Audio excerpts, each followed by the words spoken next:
And we're back with an hour to give, and I'm joined by Keenan Wellar, co-leader for LiveWorkPlay. Welcome to the show. Thank you very much. Great to be here. Now, this organization has got such an interesting start. Can you tell us a little bit about how it got started?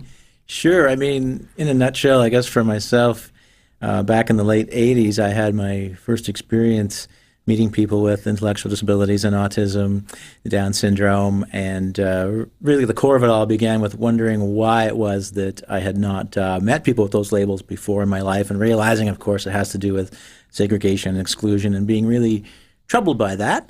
And then years later, meeting Julie Kingston, who eventually also became my wife, but she was a partner in the organization, as she had had some experience at Christie Lake Camp, which helps kids from economically disadvantaged families. But we had a similar view on some fairness issues in our community and how we might address that. And really, this was just a volunteer activity. So my wife was working at a hospital. I was working in high tech, as everybody was doing, it seemed, in the mid-90s in Ottawa.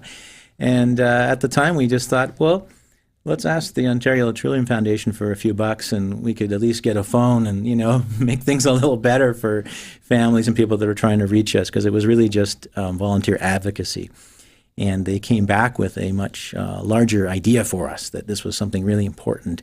And when the money came, we kind of looked at each other, and I guess this means we need to quit our jobs, and this is our new life. And so literally that's what took place. And then 22 years later, here we are. And you've had a bit of change of name, and you've had a little bit of things happen. So talk to us a little bit about why those changes. I think really the key was definitely the best of intentions on addressing the exclusion of people. But like a lot of organizations in the disability sector, 20 years ago, the focus was really a lot on the individual. How would we help the individual sort of change or learn what they needed to learn in order to be accepted? And of course, that is a very wrong-headed approach. And over time, you discover, well, what it's really about is how would we change the community so that people who, there's nothing wrong with them, they have a disability, which is part of being human, and how would we change the perceptions and activities of others so that they wouldn't face these barriers? So I think we shifted as people and as a staff and as volunteers and a board, and in turn have started to look at our role. We still work directly with individuals with disability labels, but more and more the focus is on what's in the community and how could those venues and environments change. So we become sort of experts in developing welcoming environments, and then also working one-on-one with individuals in the community who don't have disabilities but are interested in being a part of that solution. So that's the biggest change. And how do people, individuals and families and other people in the community come to you? How are they referred to you? Well, that's also one of the biggest changes. So although the internet was around in the 90s, I think we are finding, almost 100% now people have been online and they found a few things out that way first before they've called someone. They also do get referred. There's a system called developmental services, and they would get referred to us that way as well. But also word of mouth is huge. So family networks. People want to hear from particularly, another parent, for example.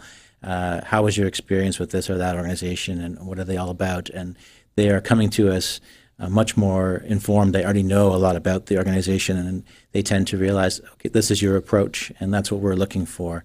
So I would say increasingly that's how they would find us. You and I both know in philanthropy, partnerships are key.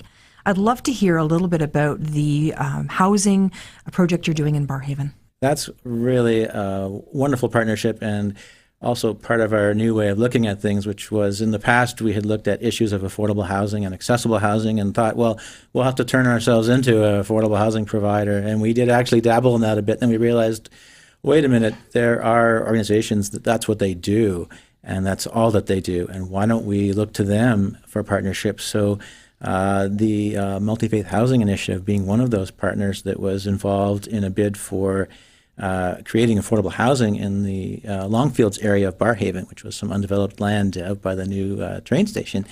And we got in on the ground floor with them because from the beginning their concept was to have a very inclusive brand new community in Barrhaven. And I think they were mainly looking at, cultural and racial inclusion. And we were able to say, have you also thought of, and they had also thought very carefully about physical accessibility. Their buildings are all visitable units. They have quite a large number of fully accessible wheelchair units. And they hadn't thought all that much about people with intellectual disabilities, and were really quite inviting and welcoming to consider that. And so from the beginning, we knew that 7 of the units would be, we would be helping them to place those original tenants in those units, and that they would all have intellectual disabilities.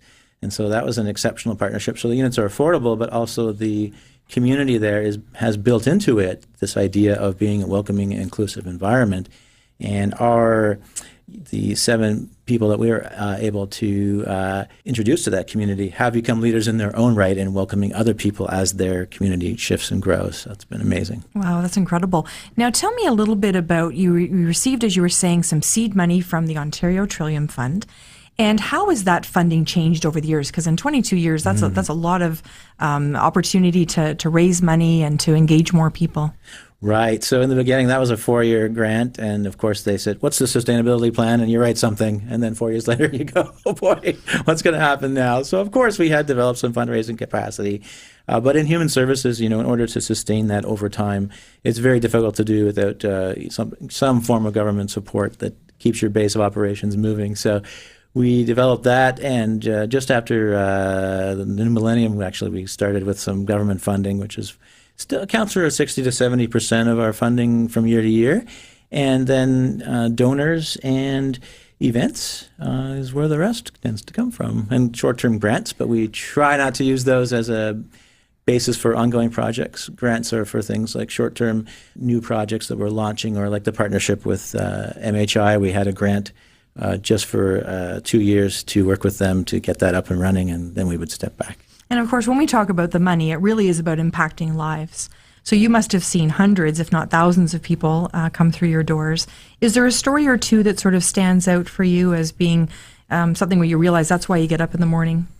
Wow, there's so many, but I'll tell one that's already somewhat public, so that makes it easier. But a gentleman named Royce that was actually on the front page of the Citizen newspaper, I think it was 2010, and it was kind of one of those stories with the family saying, we don't know what to do. Like, we can't get the right support for him, and we just don't know what's going to happen.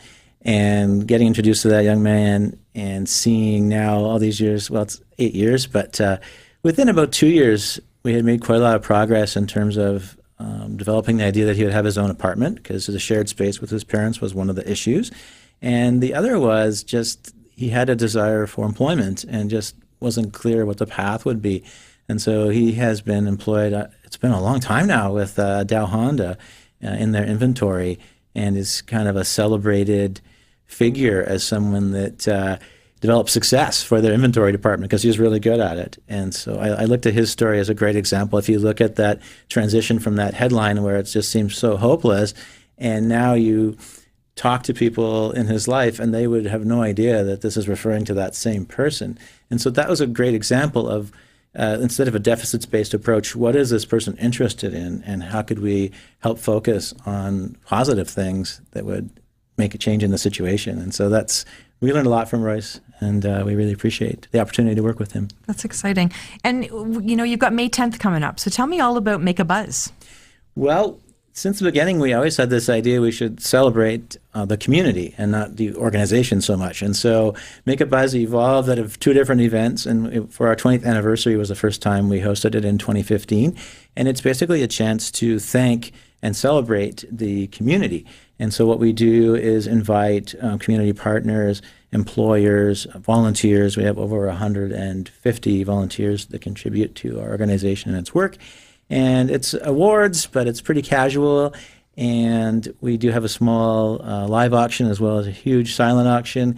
And this year we have comedian Graham Kay, who's headlining and hosting. So he's an Ottawa boy that's made good and lives in New York now and does the California scene and all that. But he's coming back to Ottawa just to do this for us. And we do have the pleasure of also supporting his brother. So I'm thinking that kind of helped us with landing him for this gig. Absolutely. So we've talked about funding, we've talked about volunteering, we've talked about Make a Buzz. How do people get involved?